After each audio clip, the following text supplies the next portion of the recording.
Salut à tous et bienvenue sur Cloud Even IT, plateforme dédiée à l'apprentissage de l'informatique, système et réseau. Aujourd'hui, nous allons voir nos nouvelles fonctionnalités. Pour cela, nous allons aller dans Réseau. Donc voilà, vous pouvez voir, nous avons deux nouvelles sections. Donc la section Adresse IP publique et Zone DNSA. Chaque utilisateur se verra attribuer une adresse IP publique, ce qui permettra de pouvoir accéder à leurs différents services depuis cette IP. Ils pourront également associer leur IP publique à un autre domaine. Donc ce sera plus simple pour retenir. Nous avons aussi également, donc pour ça nous allons aller dans Instance.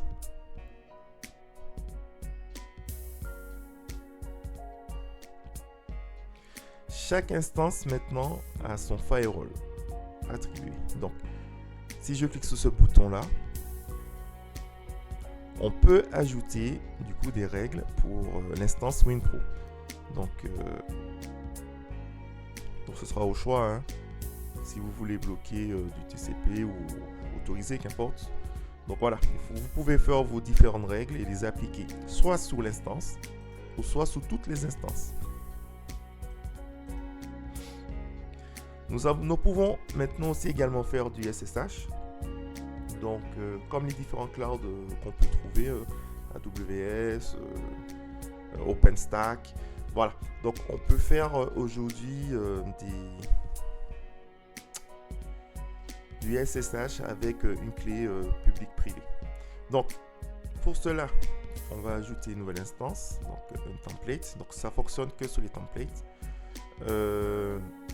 Là, j'entre les différentes informations. Donc, pour activer le SSH, je passe par la configuration Cloud Init. Donc, il pourra me générer une clé SSH. Et je marque le nom du coup de l'utilisateur qui sera attribué à la clé SSH. Donc, matériel, donc, comme d'habitude, vous mettez... Donc, dans l'onglet Réseau, donc ce sera pour configurer votre réseau, tout simplement. À savoir que si vous cochez cette case, vous êtes censé utiliser une adresse IP publique. Donc, il faudra la rentrer ici. Donc, dans le champ configuration IP, vous choisissez IP fixe et vous entrez les informations qui sont dans le réseau. Voilà. Donc, vous pouvez voir, hein, si je clique dessus, voilà, automatiquement, dans l'interface réseau, elle choisit la bonne interface. Donc voilà, donc c'est ça. Donc à partir de là, vous pourrez du coup vous connecter en SSH sur votre machine. Donc voilà, je vous montre. Donc test. Voilà, SSH. Oups. SSH. Donc, on va prendre celui-là. Ok. Nom d'utilisateur. Admin. Suivant. Donc, on va pas toucher ça. Donc, pour être plus rapide, on va pas prendre une interface IP publique. On va prendre carrément un VLAN, mais c'est le même principe. Hein. Donc, DHCP. Et voilà. Donc, oui, aussi l'adresse MAC. Donc, pour les adresses IP publiques, c'est obligatoire. Donc, normalement, vous avez l'information aussi dans le réseau. Donc là, je crée ma template.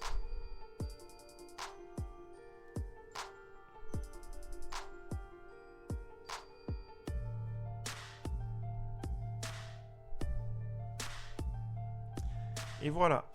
Donc, mon instance, elle est créée. Et vous pouvez voir maintenant, j'ai une petite clé. Ici.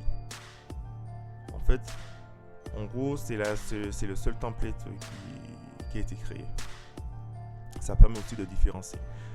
Donc, en cliquant sur cette icône, vous pourrez accéder à vos clés SSH. Donc là, on a la clé SSH publique et là, la clé SSH privée. Donc voilà, donc pour pouvoir la télécharger, il faut du coup la mettre à nu. vous cliquez sur télécharger et voilà, automatiquement la clé est téléchargée. Donc elle accédera dans votre dossier téléchargement ou autre. Donc après, donc à savoir, effectivement, j'ai choisi comme interface réseau un VLAN tout simple. À savoir que j'ai créé en amont avec un PNSense un routeur virtuel. Donc ici j'ai mon adresse, j'ai l'interface adresse IP publique et ici mon VLAN. Donc vous pouvez voir, hein, donc c'est la même VLAN que nous avons ici. Du coup, sous ce VLAN là, j'ai activé un service DHCP et c'est comme ça que je peux accéder à cette machine. Donc du coup, à ma machine SSH depuis Internet via mon interface IP publique. Donc j'en ai d'autres interfaces, hein, donc dans les anciennes vidéos, vous pouvez le voir, on a d'autres interfaces qui permettent d'accéder à Internet. Mais ce n'est pas des adresses dédiées. Donc, on n'a pas cette possibilité d'accéder à nos instances depuis Internet. Donc, voilà. Donc, avec les adresses IP publiques, on a cette fonctionnalité intéressante.